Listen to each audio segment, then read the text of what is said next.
దేవునికి స్తోత్రములు. లైవ్లో యూట్యూబ్ బద్దులమై ఉన్నాము. ప్రిలారా ఎలా ఉన్నారు? మరి ఫేస్బుక్ ద్వారా కానీ యూట్యూబ్ ద్వారా కానీ మీ చెరువులోనికి వాక్యం తీసుకురావడానికి, మీతోని వాక్యం పంచుకోవడానికి దేవుడిచ్చిన గొప్ప ధన్యతను బట్టి దేవునికి కృతజ్ఞత ఆసుతుల స్తోత్రములు చెల్లించ బద్దుడనై ఉన్నాను. ప్రిలారా మరి ప్రిలారా ఈరోజు సంఘంగాను సమాజంగాను కూడుకొని ఆత్మతోనూ సత్యంతోనూ ఆరాధించుకోవడానికి దేవుడిచ్చిన గొప్ప ధన్యతను బట్టి దేవునికి కృతజ్ఞతాస్తుతులు స్తోత్రములు చెల్లించ బద్దులమై ఉన్నాము. పిల్లరా, సహోదరులమైన మనము ఒకరికొకరు వందనములు చెల్లించుకోవాలని బైబిల్లోని ఆత్మనేమో సూచిస్తుంది. దాన్ని మనము అర్థం చేసుకుంటూ అనుసరిస్తూ ముందుకు సాగుదాము. పిల్లరా, ఈరోజు మరి సంఘంగా కూడుకున్న మనము మరి చాలా అద్భుతమైన అంశము నేర్చుకుందాము. మరి ఒక మనిషిని అవిధేయత వలన అనేకులు పాపులుగా చేయబడుదురా అనే అంశము. మనిషి జన్మతా పాపి కాదు. మరి ఎపిసోడ్ 6 మరి మనిషి జన్మతా పాపి కాదు అని చాలా సంగతులు మరి చాలా అంశాలు నేర్చుకున్నాము. 5వది పూర్తి అయిపోయింది. ఈరోజు 6వది. పిల్లరా, 6వ అంశము ఒక మనుషుని విధేయత వలన అనేకులు పాపులుగా మరి చేయబడుదురా అనే అంశము. పిల్లరా, మరి పిల్లరా, ఈ అంశానికి మనము మూలవాక్యాన్ని మనము చదువుకున్నట్లయితే పిల్లరా, రోమీయుల రాసిన పత్రిక 5వ అధ్యాయము 19వ వచనం చదువుకుందాం. పిల్లరా, ఏలయనగా ఒక మనుషుని అవిధేయత వలన అనేకులు పాపులుగా ఏలాగూ చేయబడిరో, అలాగే ఒకని విధేయత వలన అనేకులు నీతిమంతులుగా చేయబడుదురు. పిల్లరా, ఈ లేఖనమును మనం పరిశీలన చేసినట్లయితే మరి రోమీయుల రాసిన పత్రిక 5వ అధ్యాయం 19వ వచనంలో ఏలయనగా ఒక మనుషుని అవిధేయత వలన అనేకులు పాపులుగా ఏలాగూ చేయబడుదురో. మరి ఏలాగూ అనే మాటను పక్కన పెట్టేసి ఎలాగో దీన్ని చదువుతున్నారంటే, ఏలయనగా ఒక మనుషుని అవిధేయత వలన అనేకులు పాపులుగా చేయబడుదురు అనే మాట చదువుతున్నారు. పిల్లరా, ఇలా చదవడం వల్ల అర్థమయ్యే వారికి ఏమనిపిస్తుంది? మరి ఒక్క మనిషిని అవిధేయత వలన అనేకులు పాపులుగా చేయబడుదురు అని మరి చూడండి పిల్లరా, ఇలా చదవడం వల్ల అనేకులు మరి ఒక మనిషిని అవిధేయత వలన అనేకులు పాపులుగా చేయబడుదురు అనే సంకేతము నేటి క్రైస్తవ సమాజంలోకి వెళ్ళిపోయింది. దానిని నమ్ముతున్నారు, దానిని ప్రకటిస్తున్న పరిస్థితి కొంతమంది. పిల్లారా, మనం ఆలోచన చేయాలి. మరి ఎలా బైబిల్ ఒక తట అవునని చెప్పి ఒక తట కాదని చెప్తుందా? మరి ఈ లేఖనమును బట్టి ఇంకే లేఖనమైనా మరి దాన్ని సమర్థిస్తుందా, వ్యతిరేకిస్తుందా అని మనము ఆలోచన చేసినట్లయితే పిల్లారా, మరి ఆదాము చేసిన పాపము చేయని మనకు కూడా సంక్రమిస్తుంది అని నేటి క్రైస్తవ సమాజంలో కొందరు బోధిస్తున్నారు. ఇది నిజమని చూడండి, ఇది నిజమని నిజమే. మరి ఆదాము చేసిన పాపము చేయని మనకు కూడా సంక్రమిస్తుందా అంటే మరి లేఖనం చెప్తుందా అలా? ఆదాము చేసిన తప్పు అందరికి మనకు వర్తిస్తుందని. ఒక మనుషుని అవిధేయత వలన అనేకులు పాపులుగా చేయబడిరా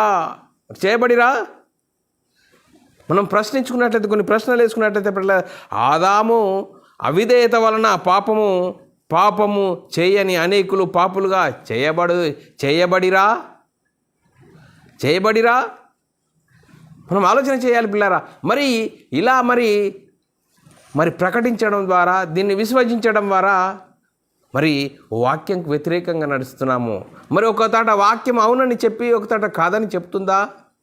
మరి ఈ లేఖనమును ఇంకే లేఖనములను సమర్థిస్తుందా, వ్యతిరేకిస్తుందా అనేది మనము ఆలోచన చేసినట్లయితే పిల్లారా, రోమీయుల రాసిన పత్రిక 5వ అధ్యాయం 19వ వచనంలో రాయబడిన లేఖనమును బట్టి ఏ లేఖనమైనా మరి దాన్ని సమర్థిస్తుందా, వ్యతిరేకిస్తుందా అంటే మనం ఆలోచన చేయాలి. చదువుతున్నాం పిల్లారా, ఏలయనగా ఒక మనుషుని అవిధేయత వలన అనేకులు పాపులుగా ఏలాగూ చేయబడిరో.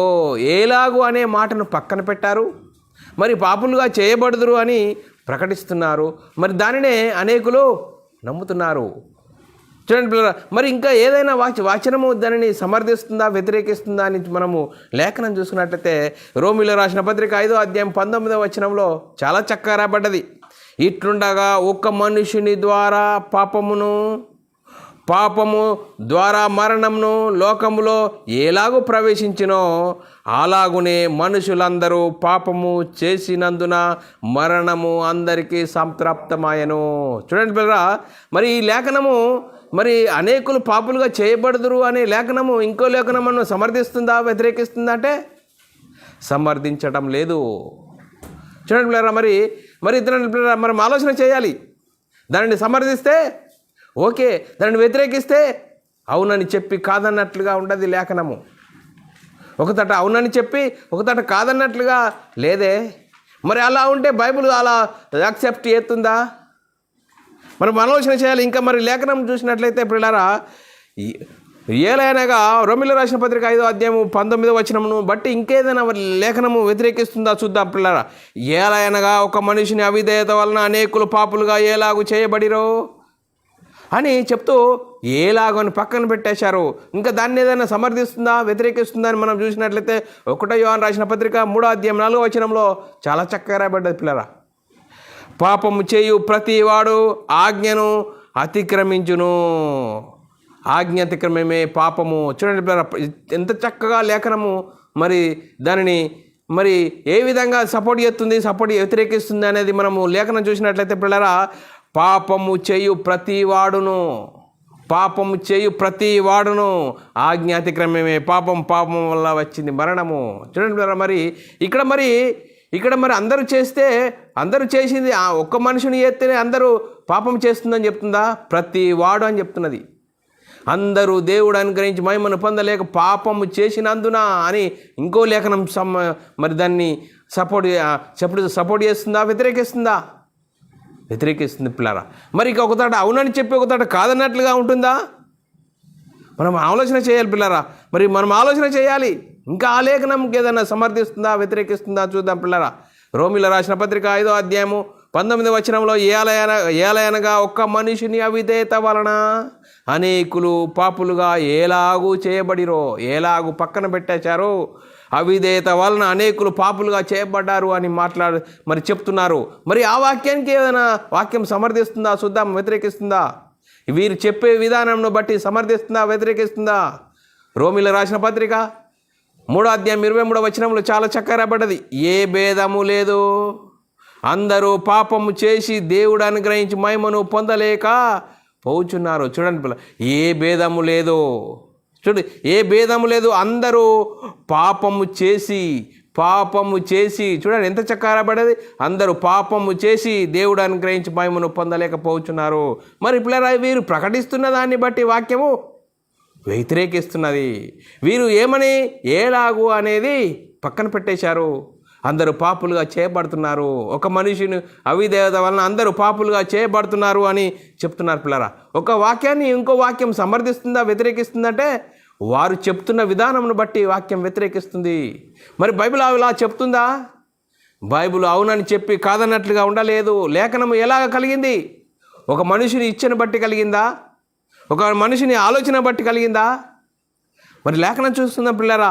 2 పేతురు రాసిన పత్రికలో 1వ అధ్యాయం 20-21 వచనంలో చాలా చక్కగా రాయబడ్డది. ఏమని రాయబడ్డది? చూడండి, ఒకడు తన ఊహను బట్టి చెప్పుట వలన లేఖనంలో ఏ ప్రవచనము పుట్టదని మొదట గ్రహించుకునేవాళ్ళను. బైబిల్లోని ప్రతి మాట ఒక మనిషిని ఊహ కాదు, ఆలోచన కాదని బైబిల్ చాలా చక్కగా సెలవిస్తుంది. బైబిల్ను అర్థం చేసుకునడంలో, బైబిల్ను సరిగా చదవకపోవడంలో, దాన్ని ప్రకటించకపోవడంలో లోపమే తప్ప కానీ బైబిల్లో ఒక మనిషిని ఊహ కాదు, ఆలోచన కాదు అని చెప్తూ, ఏలయనగా ప్రవచనం ఎప్పుడు మనిషిని ఇచ్చని బట్టి కలగలేదు కానీ మనుషులు పరిశుద్ధాత్మ వలన ప్రేరేపింపబడిన వారే దేవుని మూలంగా పలికిరి అని చాలా చక్కగా రాయబడ్డది. చూడండి పిల్లరా, వాక్యం అంటే ఒక మనిషిని ఊహ కాదు, ఆలోచన కాదు. దేవుని చూడండి, ఒక ఊహ కాదు, ఆలోచన కాదు, పరిశుద్ధాత్మ వలన ప్రేరేపింపబడిన దేవుని మూలంగా పలికిన లేఖనాలే. అందుకోసమే ఒకతట అవునని చెప్పి ఒకతట కాదన్నట్లుగా ఉండదు. ఒక మనిషిని అవిధేయత వలన అనేకులు పాపులుగా చేయబడుతున్నారు అని ఎలాగని పక్కన పెట్టేశారు. ఒక మనిషిని అవిధేయత వలన అనేకులు పాపులుగా చేయబడుతున్నారని అనేకులు ప్రకటిస్తున్నారు. చూడండి పిల్లరా, అలా ప్రకటించడం ఎంతవరకు సబబు? ఆ వాక్యం ఏ లేఖనమైనా సమర్థిస్తుందా, వ్యతిరేకిస్తుందంటే వ్యతిరేకిస్తున్నది పిల్లరా. మరి ఆ వాక్యంను ఇంకో వాక్యము మరి సమర్థిస్తే అది యాక్సెప్ట్ చేసినట్లు. మరి మనం ఆలోచన చేయాలి. బైబిల్ చాలా చక్కగా ఒక మనిషిని అవిధేయత వలన ఏలాగు అని చాలా చక్కగా రాబడ్డది. అందరూ పాపము చేసినందున అని లేఖనం చెప్తుంది, కానీ పాపం చేయని వారికి పాపము మరి ఆరోపింపబడదని లేఖనం చాలా చక్కగా రాయబడ్డది. మరి ఇలా మనం ఈ లేఖనం ఏ విధంగా మనం విభజన చేయాలి? బైబిల్లోని లేఖనాలను కాలమును బట్టి మనము మరి దానిని అర్థం చేసుకోవాల్సిన అవసరం ఎంతైనా ఉంది. చూడండి పిల్లరా, మనము మొదటి పేతురు రాసిన పత్రిక 1వ అధ్యాయం 10-11 వచనంలో చాలా చక్కగా రాయబడ్డది. మీకు కలుగు ఆ కృపను గురించి ప్రవచించిన ప్రవక్తలు ఈ రక్షణను గురించి పరిశీలించుచు తమ యందున్న క్రీస్తు ఆత్మ విషయమై శ్రమలను గురించి వాటి తర్వాత కలగబోవు మహిమలను గురించి ముందుగా సాక్ష్యమిచ్చుచు ఆ ఆత్మ ఏ కాలమును ఎట్టి కాలమును సూచించునో దానిని విచారించి పరిశోధించిరి. చూడండి పిల్లరా, వారు మరి ఆ ఆత్మను గురించి ఏమని ఏ కాలము ఎట్టి కాలము సూచించుచు వచ్చెనో దానిని విచారించి కనుగొనురి. బైబిల్లోని 2 కాలాలు ఉన్నాయి. చూడండి పిల్లరా, మరి పాత నిబంధన కాలము మరి కొత్త నిబంధన కాలము ఏ కాలానికి సంబంధించింది, ఏ కాలానికి ఎవరు రాశారు, ఎందుకు రాశారు, ఏ కాలానికి సంబంధించింది అని కాలమును బట్టి విభజన చేసి అర్థం చేసుకోవాలి. పిల్లలు మనం ఆలోచన చేయాలి. ఈ విధంగా బైబిల్ చాలా చక్కగా రాయబడ్డది. కానీ మనుషులు మరి ఏలాగో అని పక్కన పెట్టేశారు. మనుషులందరూ పాపము చేస్తున్నారు అని ప్రకటిస్తున్నారు. పిల్లరా, మనం ఆలోచన చేయాలి. మరి ఈ లోక సంబంధంగా మనం ఆలోచన చేసినట్లయితే, ఒక మనుషుడు సిద్ధపరిచిన గణిత శాస్త్ర సిద్ధాంతాన్ని గురించి మనం ఆలోచన చేసినట్లయితే 2x2 ఎక్కడైతుంది? 4 అవుతుంది. మరి అమెరికాలో మరి 10 అవుతుంది, లండన్లో 8 అవుతుంది, ఇండియాలో 4 అవుతుందా? 6 నెలల మీద ఒక మనుషుడు సిద్ధపరిచిన గణిత శాస్త్ర సిద్ధాంతాన్ని మనం ఆలోచన చేసినట్లయితే 2x2 4 అవుతుంది. 6 నెలల మీద ఎక్కడైనా 4 అవుతుంది. కానీ మరి దేవుని వాక్యము అవునని చెప్పి కాదన్నట్లుగా ఉంటుందా? లేదే. అవునంటే అవును, కాదంటే కాదన్నట్లుగా ఉంటుంది. మీ మాట అవునంటే అవును, కాదంటే కాదన్నట్లుగా ఉండాలని లేఖనం చెప్తుంది. చూడండి పిల్లరా, మత్తయి సువార్తలో 5వ అధ్యాయం 37వ వచనంలో చాలా చక్కగా రాయబడ్డది. ఏమని రాయబడ్డది? మీ మాట అవునంటే అవును, కాదంటే కాదని ఉండవలను, వీటికి మించినది దుష్టుని నుండి పుట్టినది. చూడండి పిల్లరా, మీ మాట అవునంటే అవును, కాదంటే కాదన్నట్లుగా ఉండాలని చెప్తున్నది. మరి మీ మాట మరి అలా కాకుండా చెప్తే అది దుష్టుని నుండి పుట్టినది అని లేఖనం చాలా చక్కగా చెప్తున్నది. పిల్లరా, మరి మనం ఆలోచన చేయాలి. ఒక మనుషుని అవిధేయత వలన అనేకులు పాపులుగా చేయబడుతురా? ఏలాగని పక్కన పెట్టారు, ఏలాగో అని పక్కన తీసేసి అందరూ ఒక మనిషిని అవిధేయత వలన అందరూ పాపులు అవుతున్నారని ప్రకటిస్తున్న పరిస్థితి నేటి క్రైస్తవ సమాజంలో ఉన్నది. లేఖనమును ఏ విధంగా అర్థం చేసుకోవాలి? కాలమును బట్టి మనము ఆలోచన చేసుకోవాలి. ఎవరితో మాట్లాడుతున్నారు, ఎందుకు మాట్లాడుతున్నారు అనేది అర్థం చేసుకోకుండా వాక్యాన్ని ఉన్నట్లుగా అర్థం చేసుకోవాలా? అది ప్రవచనమా, ఎవరిలో ప్రవచనం నెరవేరింది అనేది ఇవన్నీ పరిగణలోకి తీసుకోవాలి. మరి ఏలాగో అని పక్కన పెట్టేశారు. ఒక మనిషిని అవిధేయత వలన అనేకులు పాపులుగా చేయబడుతున్నారని మరి రోమీయులకు రాసిన పత్రిక 5వ అధ్యాయం 19వ వచనంలో చదువుతున్నారు. పిల్లరా, అది ఎంతవరకు సబబు? మనం లేఖనం సమర్థిస్తుందా, వ్యతిరేకిస్తుందా అంటే పిల్లరా, వారు చదివిన విధానం బట్టి లేఖనము సమర్థిస్తుంది. అందరూ పాపము చేసినందున, ప్రతి మనిషి పాపం చేసినందున అని మరి ఆజ్ఞాతిక్రమే పాపం వల్ల వచ్చేది మరణము అని చెప్తున్నది. పిల్లరా, మరి మనం ఆలోచన చేయాలి. ఏ విధంగా మరి లేఖనం అర్థం చేసుకోవాలి? మనం ఆలోచన చేసినట్లయితే 2 కొరింథీయులకు రాసిన పత్రిక 1వ అధ్యాయం 18-19 వచనంలో, దేవుడు నమ్మదగిన వాడు గనుక మీకు చెప్పిన వాక్యము అవునని చెప్పి కాదన్నట్టుగా ఉండలేదు. మా చేత అనగా నా చేత, సిలువాను చేతను, తిమోతి చేతను మీలో ప్రకటించిన దేవుని కుమారుడు యేసుక్రీస్తు అవునని చెప్పి కాదన్నట్లుగా ఉండలేదు, కానీ ఆయన అవునని వాడై ఉన్నాడు. చూడండి పిల్లరా, వాక్యం ఒకతట అవునని చెప్పి ఒకతట కాదన్నట్లుగా ఉండలేదు అని చెప్తున్నది. పిల్లరా, మనం ఆలోచన చేయాలి. ఈరోజు నేటి క్రైస్తవ సమాజం ఒక మనుషుని అవిధేయత వలన అనేకులు పాపులుగా చేయబడుతురు అని ప్రకటిస్తున్నారు. మనిషి జన్మత పాపి అంటున్నారు. చూడండి పిల్లరా, ఆదాము చేసిన పాపం అందరికీ సంక్రమిస్తుందని నేటి క్రైస్తవ సమాజంలో అనేకులు కొంతమంది మరి ప్రకటిస్తున్నారు. అవునని చెప్పి దాన్ని అనేకులు విశ్వసిస్తున్నారు. అది వాక్యానికి విరుద్ధంగాని లేఖనం చెప్తుంది. పిల్లరా, ఆ వాక్యం ఏం చెప్తుంది? ఇంకా అందరూ పాపము చేసినందున అని చెప్తున్నది. పిల్లరా, అందరూ పాపం చేసినందున పాపులవుతున్నారు, కానీ పాపం చేయని వారు పాపం ఆరోపింపబడదని లేఖనం చాలా చక్కగా చెప్తున్నది పిల్లరా. మరి మనం ఆలోచన చేయాలి. రోమీయులకు రాసిన పత్రిక 3:4 నీ మాట అవునండి, నీ మాటలో చూడు, నీ మాటలలో నీవు నీతిమంతుడుగా తీర్చబడినట్లు వాద్యమాడినప్పుడు గెలిచినట్లు అని వ్రాయబడిన ప్రకారము ప్రతి మనుషుడు అబద్ధికుడవును, కానీ దేవుడు సత్యవంతుడు కాక తీరడు. చూడండి పిల్లరా, దేవుడు సత్యవంతుడు కాక తీరడు. చూడండి, మిమ్మును ఏతువాడు ప్రతి వానికి సాత్వికంతో భయంతో సమాధానం చెప్పుటకు ఎల్లప్పుడూ సిద్ధంగా ఉండండి. చూడండి పిల్లరా, మరి అనేకులు బయట వారు వాక్యం చదువుతారు, మీలో మీ బైబిల్లోని వాక్యం ఇంకో వాక్యాన్ని వ్యతిరేకిస్తుంది, ఎలా అని చెప్తారు. వారికి మనం ఏం చేయాలి? భయంతోనూ వణుకుతోనూ మరి సాత్వికంతో సమాధానం చెప్పుటకు ఎల్లప్పుడూ సిద్ధంగా ఉండాలి. ఎల్లప్పుడూ సిద్ధంగా ఉండాలంటే మనం వాక్యాన్ని చాలా చక్కగా మనం అర్థం చేసుకోవాలి. కాలము సమయాన్ని మనము అర్థం చేసుకోవాలి. ఎవరితో మాట్లాడుతారు, ప్రవచనం అయితే ఎవరిలో నెరవేరింది, అది మనము ఇవన్నీ పరిగణలోకి తీసుకొని వాక్యాన్ని ప్రకటించాలి. కానీ మరి ఒక మనిషిని అవిధేయత వలన ఎలాగోని పక్కన పెట్టి అందరూ పాపులుగా చేయబడుదురని ప్రకటించడము ఇది లేఖనంకు విరుద్ధమని లేఖనం చెప్తుంది పిల్లారా. మరి అందుకోసమే మనము చాలా చక్కగా వాక్యంకు లోబడాలి. వాక్యం చెప్తున్న తీరును మనం అర్థం చేసుకొని వాక్యంకు లోబడి మనం అందరము దేవునికి మహిమ తెచ్చేవారంగాను ఘనత తెచ్చేవారంగా ముందుకు సాగాలి పిల్లారా. అందుకోసమే సాత్వికంతో భయంతో మరి ప్రతి ఒక్కరికి వాక్యం ప్రకటించాలని చెప్తున్నది. మొదటి పేతురు రాసిన పత్రిక 3:15 రాయబడ్డది, నిర్మలమైన మనస్సాక్షి కలిగిన వారై మీలో ఉన్న నిరీక్షణను గురించి మిమ్మును ఏతువాడుగు ప్రతి వానికి సాత్వికంతోనూ భయంతోనూ సమాధానం చెప్పుటకు ఎల్లప్పుడూ సిద్ధంగా ఉండుడి. చూడండి పిల్లరా, మరి ఎవరైనా మీ బైబిల్ ఇలా ఒక వాక్యం సమర్థిస్తుంది, వ్యతిరేకిస్తుంది అన్నప్పుడు అడిగినప్పుడు వారికి మనం ఏం చేయాలా? మా ఇష్టం అండి, మా బైబిల్ అండి అంటావా? అది కాదు. బైబిల్ను మనం సాత్వికంతో సమాధానం చెప్పుటకు ఎల్లప్పుడూ సిద్ధంగా ఉండాలని చెప్తున్నది పిల్లరా. మరి ఏ విధంగా ఉన్నది మరి మనం ఆలోచన చేయాలి.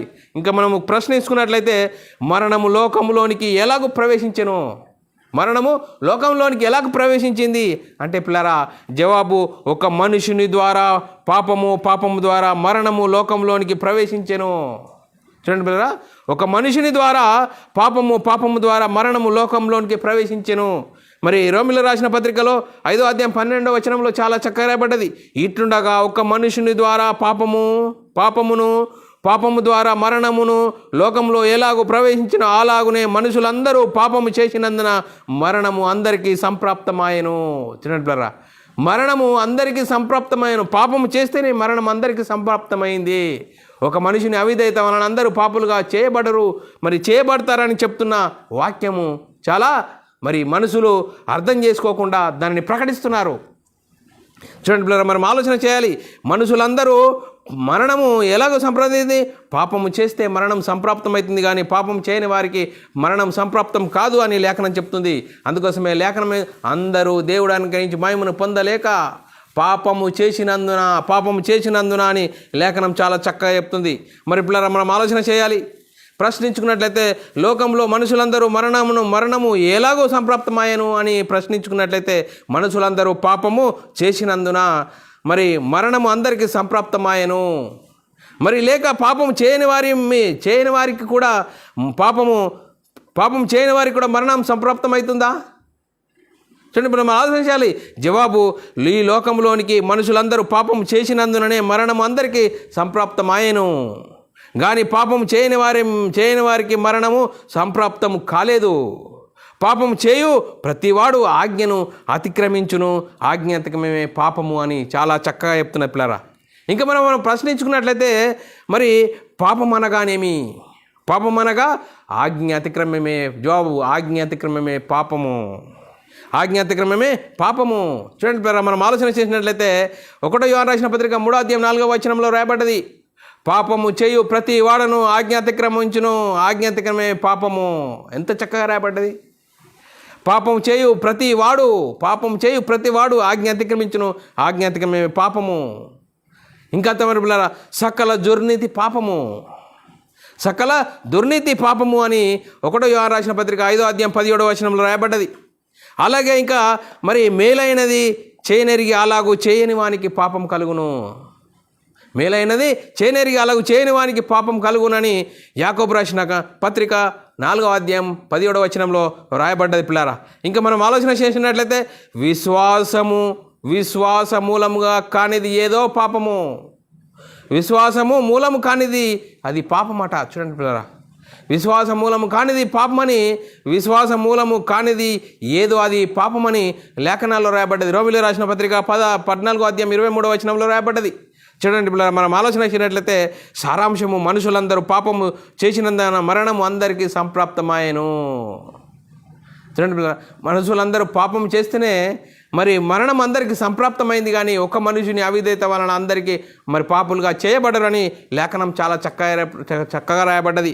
అందుకోసమే ఏలాగో అని పక్కన పెట్టేశారు. చదువుకుందాం పిల్లరా, రోమిలో రాసిన పత్రిక 5వ అధ్యాయం 12వ వచనం. ఇట్లుండగా ఒక మనుషుని ద్వారా పాపము ద్వారా మరణమును లోకములో ఏలాగని పక్కన పెట్టేశారు. ఏలాగని పక్కన పెట్టేసి ఏం చేస్తున్నారు? చూడండి, పాపం ద్వారా మరణమును లోకంలోనికి ప్రవేశించెను అని చదువుతున్నారు పిల్లారా. మరి ఎంతగా మరి మనం ఆలోచన చేసినట్లయితే మరి లేఖనం ఏం చెప్తున్నది? ఆ లేఖనంను ఏదైనా సమర్థిస్తుందా, వ్యతిరేకిస్తుందంటే ఆ లేఖనంను సమర్థించట్లేదు. ఒక మనుషుని పాపం చేస్తే అందరికీ సంప్రాప్తమయ్యేను అంటే అది కాదు. అందరూ పాపము చేసినందునని లేఖనం చాలా చక్కగా రాయబడ్డది. ఏ భేదము లేదు, అందరూ పాపము చేసినందున దేవుడు అనుగ్రహించి మహిమను పొందలేకపోవచ్చున్నారు. చూడండి పిల్లరా, ఏ భేదము లేదు, అందరూ పాపము చేసినందున అని లేఖనం చాలా చక్కగా రాయబడ్డది. రోమిలో రాసిన పత్రిక 3వ అధ్యాయం 23వ వచనంలో రాయబడ్డది. మరి పాపమును గురించి సంపూర్ణ అవగాహనకు మనము కలుగునట్లు అతి ప్రాముఖ్యమైన సంగతులు మనము నేర్చుకుందాం పిల్లరా. ఇంకొన్ని ప్రశ్నలు ఎంచుకున్నట్లయితే మనము ప్రశ్నలు వేసుకోవాలి దీని గురించి. పాపం అనగానేమి? దానికి జవాబు ఆజ్ఞాతిక్రమమే పాపము. ఆజ్ఞాతిక్రమమే పాపము. ఇంకా మనం ప్రశ్నించుకున్నట్లయితే పాపము ఎందుకు ఆరోపింపబడును? పాపము ఎందుకు ఆరోపింపబడును అంటే జవాబు ఆజ్ఞను అతిక్రమించినందుకు పాపము ఆరోపింపబడును. ఆజ్ఞ అతిక్రమించినందుకు పాపము ఆరోపింపబడును. ఇంకో ప్రశ్నిస్తున్నట్లయితే పాపము ఎవరిపై ఆరోపింపబడును? పాపము ఎవరిపై ఆరోపింపబడను? జవాబు ఆజ్ఞను అతిక్రమించిన వారిపై పాపము ఆరోపింపబడను. ఆజ్ఞను అతిక్రమించిన వారిపై పాపము ఆరోపింపబడును. మరి ప్రశ్నించుకున్నట్లయితే పాపము ఎప్పుడు ఆరోపింపబడును? పాపము ఎప్పుడు ఆరోపింపబడును? జవాబు ఆజ్ఞను అతిక్రమించినప్పుడు పాపము ఆరోపింపబడును. ఆజ్ఞను అతిక్రమించినప్పుడు పాపము ఆరోపింపబడును. ఇంకో ప్రశ్న తీసుకున్నట్లయితే పాపము ఎప్పటి వరకు ఆరోపింపబడదు? పాపము ఎప్పటి వరకు ఆరోపింపబడదు? జవాబు ఆజ్ఞను అతిక్రమించినంత వరకు పాపము ఆరోపింపబడదు. ఆజ్ఞను అతిక్రమించినంత వరకు పాపము ఆరోపింపబడదు. ఇంకో ప్రశ్న ఇచ్చుకున్నట్లయితే పాపము ఎప్పటి వరకు ఆరోపింపబడదు? పాపము ఎప్పటి వరకు ఆరోపింపబడదు? జవాబు ఆజ్ఞను అతిక్రమించినంత వరకు పాపము ఆరోపింపబడదు. ఇంకో ప్రశ్న ఇచ్చుకున్నట్లయితే పాపము చేసిన వాడు ఎవడు? చూడండి పిల్లరా, పాపము చేసిన వాడు ఎవడు అంటే ఆజ్ఞను అతిక్రమించిన ప్రతి వాడు పాపము చేసిన వాడు. ఆజ్ఞను అతిక్రమించిన ప్రతి వాడు పాపము చేసిన వాడని లేఖనం చాలా చక్కగా రాయబడ్డది. ఇంకా ప్రశ్నించుకున్నట్లయితే మరణము లోకంలో ఎలాగో ప్రవేశించెను? మరణము లోకంలో ఎలాగో ప్రవేశించును? జవాబు ఒక మనుషుని ద్వారా పాపము ద్వారా మరణమును లోకంలోనికి ప్రవేశించెను. చూడండి పిల్లరా, మనం ఆలోచన చేసినట్లయితే ఇంకో ప్రశ్న, మరి లోకంలోనికి మనుషులందరూ మరణమును ఎలాగో సంప్రాప్తమాయను? లోకంలోనికి మనుషులందరికీ మరణము ఎలాగో సంప్రాప్తమాయను? జవాబు లోకములోని మనుషులందరూ పాపము చేసినందుననే మరణము అందరికీ సంప్రాప్తమాయను, కానీ పాపము చేయని వారికి మరణము సంప్రాప్తం కాదని లేఖనం చాలా చక్కగా చెప్తున్నది పిల్లరా. ఇంకా ప్రశ్నించుకున్నట్లయితే మనుషులందరూ పాపము చేసినందున మరణము అందరికీ సంప్రాప్తమాయనా? మనుషులందరూ పాపము చేసినందున మరణము అందరికీ సంప్రాప్తమాయనా? జవాబు అవును, లోకములోని మనుషులందరూ పాపము చేసినందుననే మరణము అందరికీ సంప్రాప్తమాయను, కానీ పాపము చేయని వారికి మరణము సంప్రాప్తం కాదు అని లేఖనం చెప్తున్నది పిల్లరా. ఇంకా మరి ప్రశ్నించుకున్నట్లయితే చూడండి పిల్ల, ప్రశ్నించుకున్నట్లయితే ఒక ప్రశ్న, లేక పాపము చేయని వారి మీద కూడా మరణము సంప్రాప్తమాయనా? జవాబు పాపము చేయని వారి మీద కూడా మరణము సంప్రాప్తం కాదు. ఇంకా మనం ప్రశ్నించుకున్నట్లయితే పాపము చేయని వారి మీద కూడా మరణమేలునా? ప్రశ్న చూడండి, పాపము చేయని వారి మీద కూడా మరణమేలునా? జవాబు, పాపము చేయని వారి మీద కూడా మరణమేలదు. పాపం చేయని వారి మీద మరణమేలదు. ఇంకా ప్రశ్నించుకున్నట్లయితే పాపమునకున్న బలము దేని యందున్నది? పాపమునకున్న బలము దేని యందున్నది? జవాబు, పాపమునకున్న బలము ధర్మశాస్త్రమే లేక ఆజ్ఞలే. చూడండి, పాపానికి బలం ఎందులో ఉంటుంది? ధర్మశాస్త్రమే, ఆజ్ఞలే. ఇంకా ప్రశ్నించుకున్నట్లయితే పాపము చేయని వారి మీద కూడా ఆదాము మొదలుకొని మోసే వరకు మరణమేలును అని బైబిల్లో వ్రాయబడలేదు. చూడండి పిల్లరా, బైబిల్లో ఏమని రాయబడలేదు? పాపము చేయని వారి మీద కూడా ఆదాము మొదలుకొని మోసే వరకు మరణమేలను అని బైబిల్లో వ్రాయబడలేదు. మరి ఇంకా మనం ఆలోచన చేసినట్లయితే పిల్లరా, ఎలా మరి ఈ లేఖనం ఎందుకు ఈ విధంగా చదువుతున్నారంటే, రోమీయులకు రాసిన పత్రిక 5వ అధ్యాయం 19వ వచనంలో ఎలా అనగా ఒక మనిషిని అవిధేయత వలన అనేకులు పాపులుగా ఏలాగు అని పక్కన పెట్టేశారు. ఏలాగు అనే వాక్యాన్ని మాటను పక్కన పెట్టేసి మరి పాపులుగా చేయబడ్డారు ఒక మనిషిని అవిధేయత వలన అని మరి నమ్ముతున్నారు, దాన్ని ప్రకటిస్తున్నారు. పిల్లరా, ఒక మనిషిని అవిధేయత వలన అనేకులు పాపులుగా చేయబడిరా? ఎందుకు రాయబడింది? మనం ఆలోచన చేసినట్లయితే ఒక మనిషిని అవిధేయత వలన అనేకులు పాపులుగా చేయబడిరని ఎందుకు రాయబడి వ్రాయబడింది అంటే పిల్లరా, ఆదాము అవిధేయత వలన పాపము చేయని అనేకులు పాపులుగా చేయబడిరా? చూడండి, ఆదాము అవిధేయత వలన పాపము చేయని అనేకులు పాపులుగా చేయబడిరా? పిల్లరా, ఒక్క మనిషిని అవిధేయత వలన పాపము చేయని అనేకులు పాపులుగా చేయబడిరని ఆ వచనంలో లేదు. ఒక మనిషిని అవిధేయత వలన అనేకులు పాపులుగా ఏలాగు చేయబడిరో అని ఉంది. ఏలాగు అని రాయబడి ఉంది. ఏలాగు చేయబడిరో అని ఉంది. ఒక మనిషిని అవిధేయత వలన అనేకులు పాపులుగా ఏలాగు చేయబడిరో అని ఉంది అని లేఖనం చాలా చక్కగా చెప్తున్నది. అనేకులు పాపులుగా ఏలాగు చేయబడ్డారు? ప్రశ్నించుకున్నట్లయితే పిల్లరా, మనుషులందరూ పాపము చేసినందున మరణము అందరికీ సంప్రాప్తమయ్యను. మనుషులందరూ పాపము చేసినందున మరణము అందరికీ సంప్రాప్తమయ్యను. రోమీయులకు రాసిన పత్రిక 3వ అధ్యాయం 23వ వచనంలో ఏ భేదము లేదు, అందరూ పాపము చేసి దేవుడు అనుగ్రహించి మహిమను పొందలేకపోవచ్చున్నారు అని లేఖనం చాలా చక్కగా రాయబడ్డది. అందుకోసమే పిల్లరా, మరి ఆ లేఖనం ఏ విధంగా ప్రకటిస్తున్నారు అంటే, రోమీయులకు రాసిన పత్రిక 5వ అధ్యాయం 12వ వచనంలో ఇట్లుండగా ఒక మనుషుని ద్వారా పాపము ద్వారా మరణము లోకములో ఏలాగు ప్రవేశించెనో అని రాయబడ్డది. పిల్లరా, మరి మనం ఆలోచన చేయాలి. పై వచనమును బట్టి ఆదాము అనే మనుషుని అవిధేయత వలన అనేకులు పాపము చేయకపోయినా పాపులుగా ఎలాగూ చేయబడితే చూడండి, ఎలాగూ చేయబడతారు? చూడండి పిల్లరా, మరి ఎలాగూ చేయబడతారు? యేసుక్రీస్తు విధేయత వలన, చూడండి పిల్లరా, యేసుక్రీస్తు విధేయత వలన నీతి జరిగించని అనేకులు నీతిమంతులుగా చేయబడిపోవాలి. అలా ఆ వాక్యమును బట్టి మరి చూడండి పిల్లరా, మరి ఏమిది? మనము నీతిని జరిగించకపోయినా నీతిమంతులుగా తీర్చబడుచున్నామా? కాదు కదా. కనుక పాపము చేయు ప్రతివాడు ఆజ్ఞ అతిక్రమించును పాపము. అలాగే నీతిని జరిగించువాడు నీతిమంతుడుగా తీర్చబడతాడు. మరి ఆదాము ఒక మనిషిని అవిధేయత వలన అందరూ పాపులుగా చేయబడతారని ప్రకటిస్తున్నారు వారు. అది కాదు, ఒక మనుషుని ద్వారా పాపము లోకంలోనికి ప్రవేశించింది అని, ఎలాగూ అని ప్రవేశించింది అని రాయబడ్డది. కానీ మరి ఇక్కడ నీతిని జరిగించని వారు కూడా నీతిమంతులైతారా? కాదు, నీతిని జరిగిస్తేనే నీతిమంతులైతారని లేఖనం చెప్తుంది. మరి మనం ఆలోచన చేసినట్లయితే పిల్లరా, 1వ యోహాను రాసిన పత్రిక 3వ అధ్యాయము 7వ వచనంలో చిన్నపిల్లలారా ఎవరిని మిమ్మును మోసపరచనీయకుడి, ఆయన నీతిమంతుడై ఉన్నట్లు నీతిని జరిగించు ప్రతివాడు నీతిమంతుడు. ఇప్పుడు మనం యేసుక్రీస్తు యుద్ధకు వచ్చి యేసుక్రీస్తు నీతిని జరిగించాడు. ఆ నీతిని బట్టి మనము ప్రతివాడు నీతిని జరిగించిన వాడు నీతిమంతుడైతాడని లేఖనం చెప్తుంది. 1వ యోహాను రాసిన పత్రిక 3వ అధ్యాయం 10వ వచనంలో దీనిని బట్టి దేవుని పిల్లలెవరో అపవాది పిల్లలెవరో తేటపడును. నీతిని జరిగించని ప్రతి వాడును తన సహోదరుని ప్రతి వాడును దేవుని సంబంధులు కారు. చూడండి, నీతిని జరిగిస్తే నేను నీతిమంతులు అవుతారు, కానీ నీతిని జరిగించిన వారు నీతిమంతులు కారని లేఖనం చెప్తుంది. ఆయన నీతిమంతుడని మీరెరిగి ఉన్న ఎడల నీతిని జరిగించు ప్రతివాడు ఆయన మూలముగా పుట్టి ఉన్నాడని ఎరుగుదము. అందుకోసమే పిల్లరా, పూర్వము చేయబడిన పాపములను దేవుడు తన ఓరిమి వలన వారి పాపములను ఉపేక్షించెను. చూడండి, పూర్వం ఏమైంది?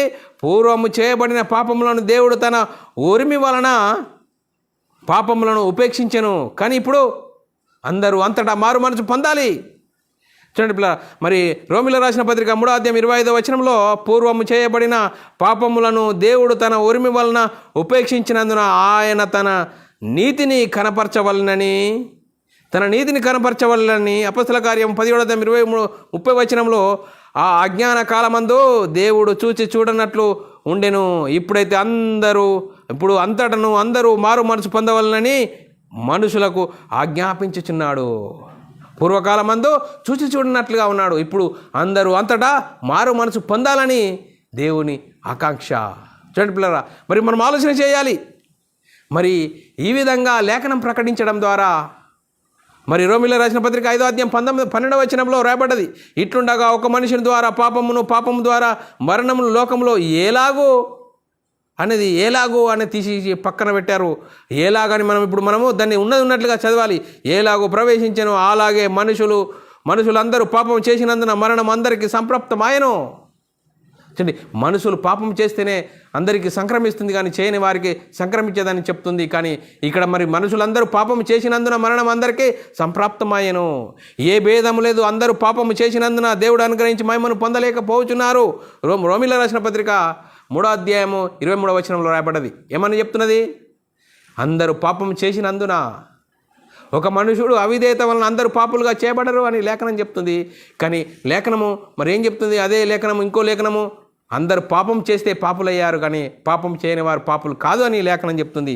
రోమిలో రాసిన పత్రిక 5వ అధ్యాయం 19వ వచనం, ఏలైనగా ఒక మనుషుని అవిధేయత వలన అనేకులు పాపులుగా ఏలాగు చేయబడిరో అలాగే ఒకని విధేయత వలన అనేకులు నీతిమంతులుగా తీర్చబడుదురు. పిల్లరా, మనం ఆలోచన చేయాలి. మరి మా ఆలోచన చేసినట్లయితే మరి ఆదాము చేసిన పాపము చేయని మనకు కూడా సంక్రమిస్తుందా?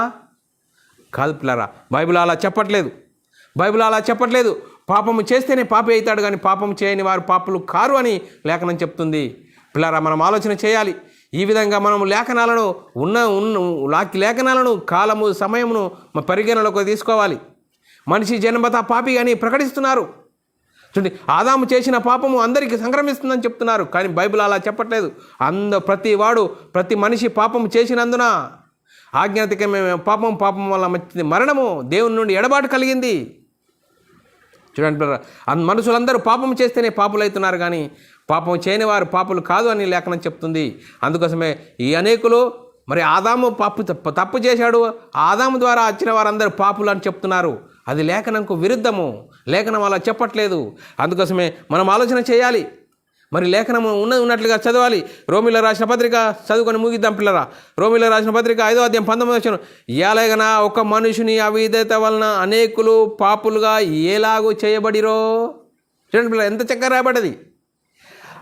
చూడండి, అలాగే ఒకని విధేయత వలన అనేకులు నీతిమంతులుగా మరి చేయబడుదురు. అందుకోసమే లేఖనం ఒక వాక్యము అవునని చెప్పి కాదన్నట్లుగా ఉండలేదు, అవునంటే అవును, కాదంటే కాదన్నట్లుగా ఉన్నది.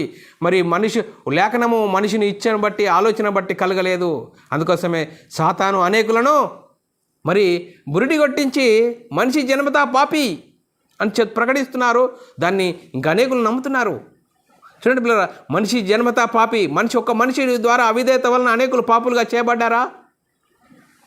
చూడండి పిల్లరా, మరి ఎంత భయంకరమైన పరిస్థితి. చూడండి పిల్లరా, సాతాను వాక్యాన్ని కలిపి చెరిపి అనేకులను వాడికి సిద్ధపరిచి నరకానికి నడిపిస్తున్నాడు. అందుకోసమే వాక్యాన్ని ఉన్నట్లుగా అర్థం చేసుకోవాలి. ఉన్నట్లుగా దాని సందర్భాన్ని, సమయాన్ని, కాలాన్ని మరి అర్థం చేసుకొని పరిగణలోకి తీసుకోవాలి. వాక్యం ఒకతట అవునని చెప్పి ఒకతట కాదన్నట్లుగా ఉండలేదు. అవునంటే అవును, కాదంటే కాదన్నట్లుగా ఉన్నది. మరి అలా చెప్తే దుష్టుని నుండి పుట్టినదిగా అన్నట్టుగా చెప్తున్నది లేఖనం. అందుకోసమే లేఖనాలను మనం మంచిగా కాలము, సమయము అర్థం చేసుకొని దాన్ని అర్థం చేసుకొని ప్రకటించాలి, దాన్ని విశ్వసించాలి. అందుకోసమే లేఖనము ఒక మనుషుడు అవిధేయత వలన అందరూ పాపులుగా చేయబడదురా, అలా కాదే, అందరూ పాపం చేస్తేనే పాపులు అవుతున్నారని లేఖనం చెప్తుంది. ఒక మనిషిని విధేయత వలన అనేకులు నీతిమంతులుగా నీతిని జరిగిస్తే నీతిమంతులు అవుతారని చెప్తుంది. పిల్లరా, మరి ఆలోచన చేయాలి. మరి వాక్యంకు వ్యతిరేకంగా మనము ఎలాంటి సాహసం అలా ప్రయాణం చేయకూడదు. వాక్యాన్ని ఉన్నట్టుగా అర్థం చేసుకోవాలి.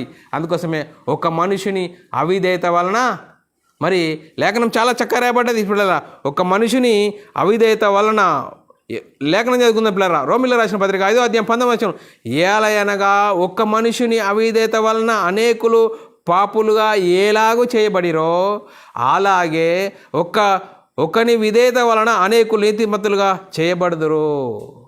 పిల్లరా, ఆదాము చేసిన పాపం అందరికీ సంక్రమించలేదు. అందరు పాపం చేస్తేనే పాపులు అయ్యారు, కానీ ఆదాము చేసిన పాపం అందరికీ సంక్రమించలేదని లేఖనం చాలా చక్కగా చెప్తున్నారు. పిల్లరా, లేఖనంను మనం అర్థం చేసుకొని వాక్యానుసారంగా జీవించి మనమందరం దేవునికి మహిమ తెచ్చేవారంగాను ఘనత తెచ్చేవారంగా ఉంటూ ముందుకు సాగుదాం. దేవుని చిత్తమైతే మళ్ళీ వచ్చే వారం ఇంకో అంశంను బట్టి మనము నేర్చుకుంటూ ముందుకు సాగుదాం. ఇంతవరకు చెప్పబడిన లేఖనం ప్రతి ఒక్కరి హృదయంలో నీరుగట్టి ఫలింపజేయను గాక. ఆమెన్. అందరికీ వందనములు, దేవునికి స్తోత్రాలు. ప్రార్థన చేసుకున్న పిల్లరా, పరలోకమందున మా తండ్రి, నీ ప్రియకుమారుడు యేసుక్రీస్తు నామములో కృతజ్ఞత స్తుతులు స్తోత్రం చెల్లించుకుంటున్నాం నాయన. ఇంతవరకు సజీవులుగా ఉంచి నీ కృపలో కాపాడుతూ భద్రపరుస్తూ, మనిషి జన్మత పాపి కాదు, ఒక మనిషిని అవిధేయత వలన అనేకులు పాపులుగా చేయబడరు అని లేఖనము చాలా చక్కగా నేర్చుకున్నాము. విన్నదాన్ని విడిచిపెట్టకుండా విన్న మాటల ప్రకారం ఆత్మీయ జీవితం కట్టుకొని నీకు మహిమ తెచ్చేవారంగా ఘనత తెచ్చేవారంగా ఉండే ధన్యత భాగ్యం అందరికీ అనుగ్రహించినందుకు కృతజ్ఞతాస్తుతులు స్తోత్రం చెల్లించుకుంటూ యేసుక్రీస్తు నామములో ప్రార్థన అడిగి వేడుకుంటున్నాం తండ్రి, ఆమెన్. ప్రియులారా, ఇలాంటి అంశాలు వినాలనుకుంటున్నారా? యూట్యూబ్ ఛానల్లో BW అకాడమీ అని సబ్స్క్రైబ్ చేసుకోండి. అలాగే బైబుల్ విజ్డమ్ అకాడమీ బేరన్ అని ఛానల్ సబ్స్క్రైబ్ చేసుకోండి. మీరు వినండి, మన సహోదరులందరికీ షేర్ చేయండి. మీ వ్యక్తిగత ప్రార్థనలో మా పరిచర్య నిమిత్తం ప్రార్థనలో జ్ఞాపకం చేసుకోవాల్సినదిగా క్రీస్తు ప్రేమను బట్టి బతిమాలుకొచ్చున్నాను. అందరికీ వందనములు, దేవునికి స్తోత్రములు.